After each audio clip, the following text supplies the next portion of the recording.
जरी असणार नाही.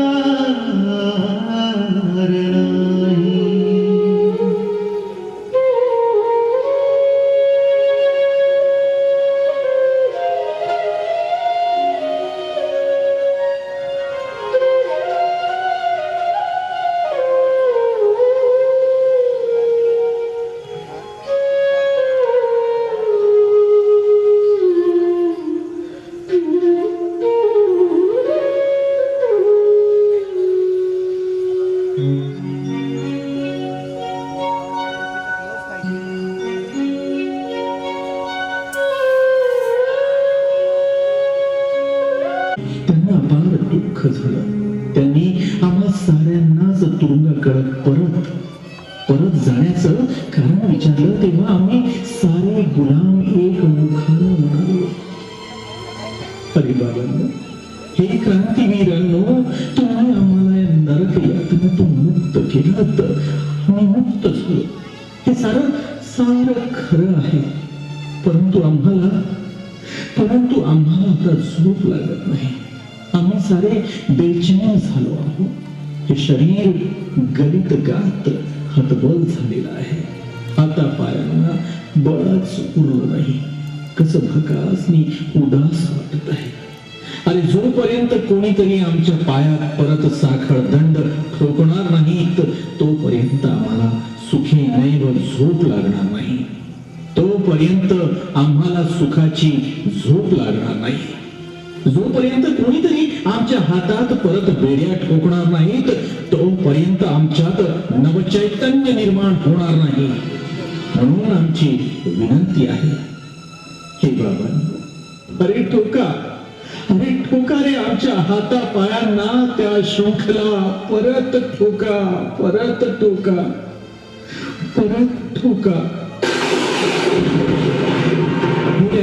क्रांतिकारकांना मरणप्राय यातना झाल्या.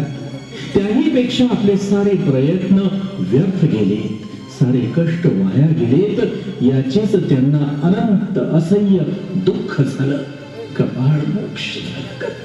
कपाळाला धरून दाबून ते सारे रडू लागले. आम्ही तर सारे सवयीचे गुलाम परत तुरुंगाकडे जायला निघालो.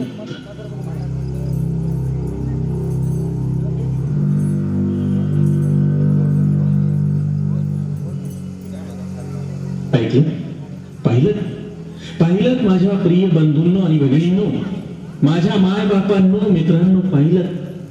अरे आपल्या समाजाची मनोवृत्ती सुद्धा या तुरुंगातील गुलामांसारखीच तर झालेली आहे. मोठ्या कष्टानं डॉक्टर बाबासाहेब आंबेडकर नावाच्या या क्रांतीद्रष्ट्यानं 5000 वर्षापूर्वीच्या अस्पृश्यतेच्या अतूट शृंखला तोडल्या आणि परंपरेच्या त्या जाचातून, त्या जाच जुलुमातून मुक्त केलं.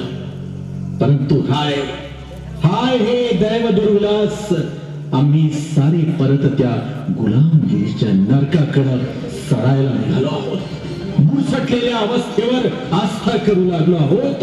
विकृत संस्कृतीचे जुनाट संस्कार जपायला लागलो आहोत. देवाधर्माच्या कर्मकांडात ऋतू लागलो आहोत. खेडूत असो की शहरी, शिक्षित असो की अशिक्षित, साऱ्यांचाच उफराटा प्रवास सुरू आहे. अरे फ्रान्सच्या त्या क्रांतिकारकासारखेच बाबासाहेबांचे सारे लढे वाया गेले. बाबांचे ते सारे बंड फोड ठरलेत. बाबांचे ते सारे सत्याग्रह व्यर्थ गेलेत आणि त्यांचे सारे कार्य आम्ही उद्ध्वस्त केले. कर्तृत्व आम्ही मातीमोल ठरवले आणि हे सारं बघून एक दिवस बाबासाहेब रडले. आमचे बाबा रडले.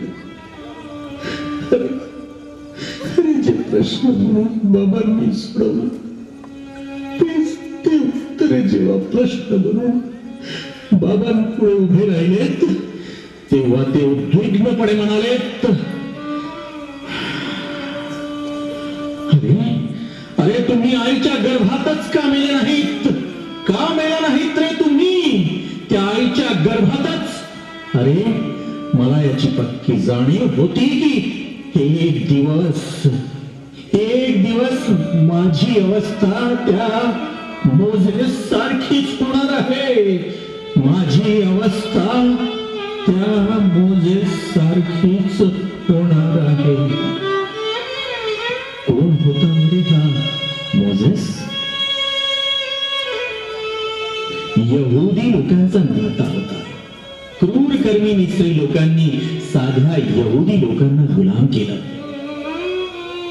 त्यांचा अतोनात छळ केला.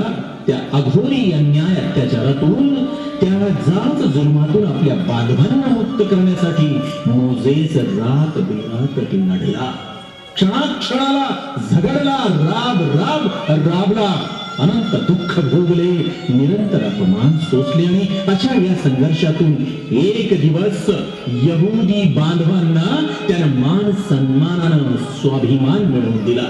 एवढंच नव्हे तर त्यांच्यात आत्मभान, अभिमान पेरला, दुधा भाताची वैभवाची भूमी मिळवून दिली. परंतु शेवटी त्याच्या वाट्याला काय आलं त्याच्या वाट्याला? सारे बांधव एशा आरामात रमले, ऐश्वर्यात लोळत बसले. कोणीही त्याचं ऐकेनास झालं. त्याच्याच बांधवांनी त्याला अभेरलं, झिडकारलं आणि त्यागलं सुद्धा.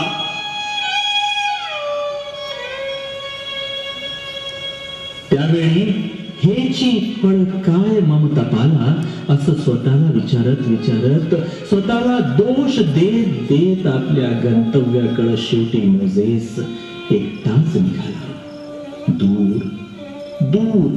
दूर निघून गेला बिचारा मोझेस.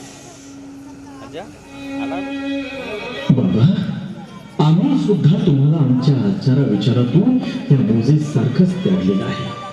तुमचं ते भाकीत आज खरं उतरलं आहे, हे खरं आहे. परंतु आम्ही तसं म्हणणार नाही आणि मानणारही नाही. कारण आम्ही सारे एक जात मिळून तुमचा इथं मोझेस केलाय. हो बाबा, आम्ही साऱ्यांनी मिळून तुमचा इथं मोझेस केलाय. मोझेस